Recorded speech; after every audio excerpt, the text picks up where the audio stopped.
If a single photograph of war could stop all conflicts, why is the world still burning?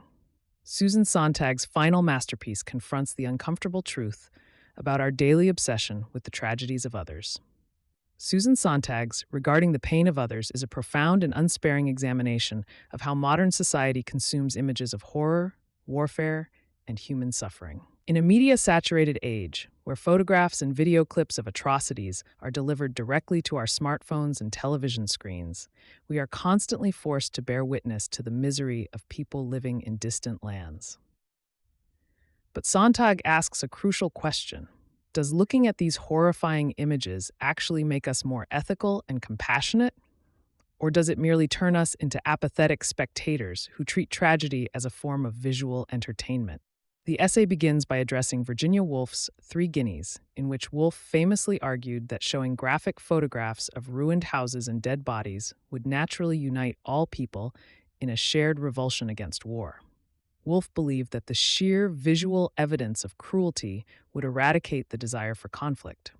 Sontag, however, dismantling this idealistic pacifist assumption, argues that a photograph is never purely objective.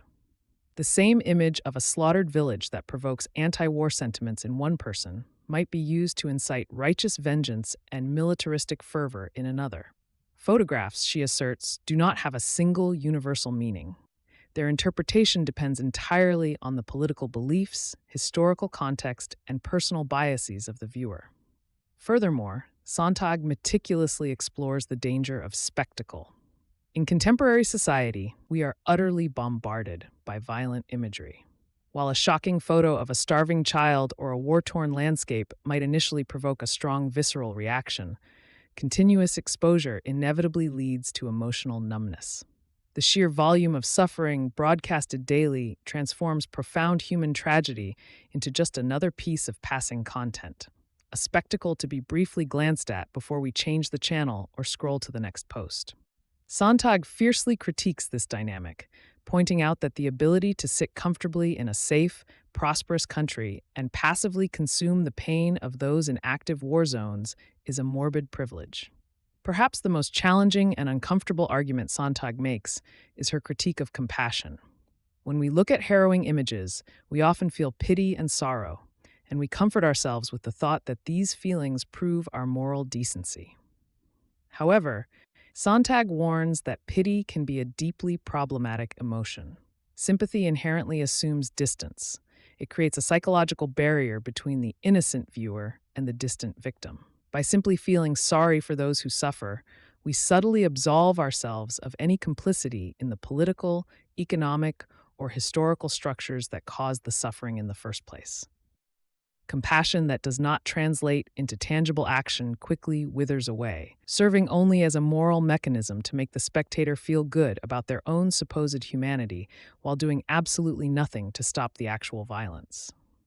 Ultimately, Sontag demands much more from us than cheap sentimentality. She urges the viewer to move beyond passive emotional reactions and to engage in rigorous intellectual reflection. We must look past the edges of the photograph's frame and ask the difficult questions. Who caused this suffering? What are the underlying power dynamics and imperialistic agendas at play? And most importantly, how might our own comfort and privileges be inextricably linked to the geopolitical realities that inflict pain on others? Regarding the pain of others is not a plea to look away from the world's horrors, but a demanding ethical call to stop treating the pain of others as an image to be consumed, and instead recognize it as a reality that requires active understanding, political awareness, and genuine solidarity. Now, let's explore the hidden meanings, profound historical contexts, and the author's underlying intentions in greater detail. It's a really strange part of modern life, isn't it? Being a spectator to calamities that are happening thousands of miles away. It all comes to us through our screens, this constant, just overwhelming stream of images. But what's the actual cost of seeing all that from a distance? Well, that's exactly what we're going to get into. I mean, we've all been there. You're just scrolling through your feed. You see some vacation photos, a couple of memes, some news, and then bam. An image pops up that is so shocking, so raw, it just stops you in your tracks. A reality from a war zone thousands of miles away just lands right there in the palm of your hand. And this gets to the core of the whole thing. Does seeing this stuff all the time actually build empathy? Or, after you've seen so many of these images, do you just start to get numb? Does our sympathy, as we're about to see, just shrivel up?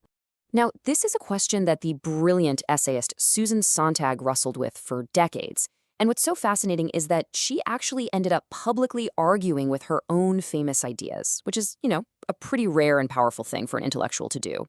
Just look at this contrast. Back in her famous 1977 book, On Photography, Sontag's argument was crystal clear.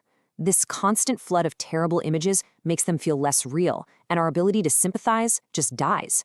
But then, fast forward 26 years to regarding the pain of others, and she totally pumps the brakes, admitting, "I'm not so sure now." This quote just says it all, doesn't it? She's not just tweaking her ideas. She's actively getting into a debate with her younger self. She knows she helped create this whole concept of compassion fatigue, and now she feels like she has to be the one to challenge it. Okay, so if she's questioning her own big idea, how does she start to take it apart? Well, she starts by going after the very foundation of her old argument, this idea that a photograph is some kind of objective truth. For the older Sontag, a photo is always, always an unreliable witness. So first up, staging. Think about Robert Capa's famous photo, The Falling Soldier. For decades, everyone saw it as the ultimate war photograph, capturing the literal moment of death. But then, evidence started to come out that suggested it might have been staged. And the second we suspect it's not a real moment, its power changes. We feel a little cheated, right? Second, you have the act of framing. The photographer always makes a choice about what to put inside the shot. But as Sontag points out, what might be even more important is the decision about what they choose to leave out. And Sontag puts it so perfectly right here. Every single photograph is just this tiny, selected rectangle of reality. The act of choosing that rectangle is an act of exclusion, and that exclusion can totally change the meaning of whatever's happening.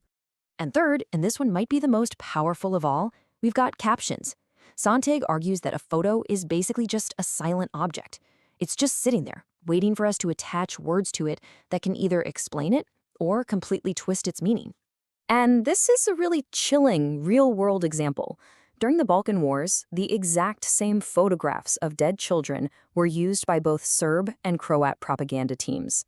The only thing they did was change the caption.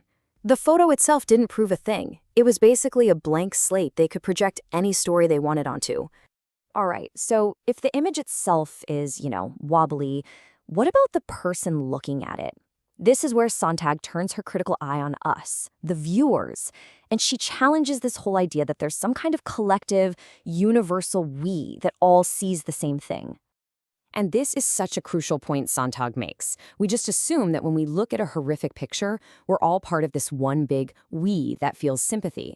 But Sontag forces us to stop and ask, who exactly is this we? Because we are not all the same. And this right here just breaks it down so clearly. Look at the different viewers. To a peacemaker, a picture of an atrocity is a reason to demand peace. But to a militant, that same picture is a call for revenge. For someone watching from far away, it might just be a reminder that, oh yeah, terrible things happen. And for the victims themselves, their pain is completely unique. So one image, 4 totally different meanings. Okay, so wait. If the problem isn't that the pictures are numbing us, and we all see them differently anyway, then what is the real danger here? For the older Sontag, the true danger isn't that we see too much. It's passivity. It's inaction. This quote has such a critical insight. That little pang of sympathy you feel when you see a tragic image, Sontag says it's unstable. It has a short shelf life. If that feeling isn't turned into some kind of action, even a really small one, it just withers. It sours into cynicism and apathy. And this really gets to the heart of her new argument.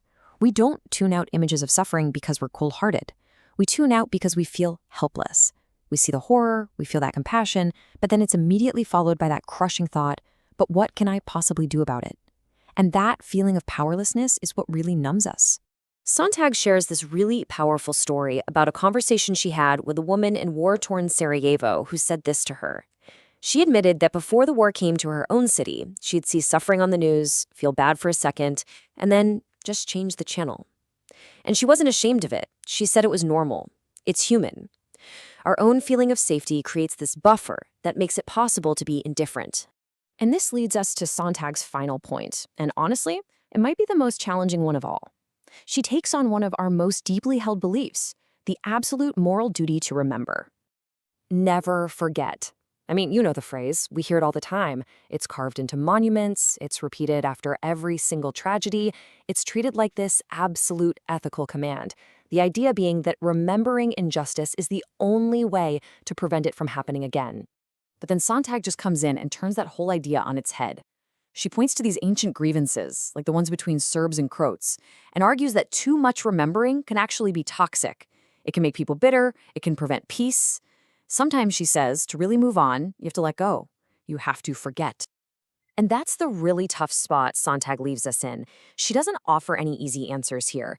Instead, she just gives us this profound dilemma. Is collective memory always a good thing? Or is there a point where, in order to build a peaceful future, we have to accept that our memory needs to be faulty and limited? It's a heavy question to think about the next time you find yourself scrolling.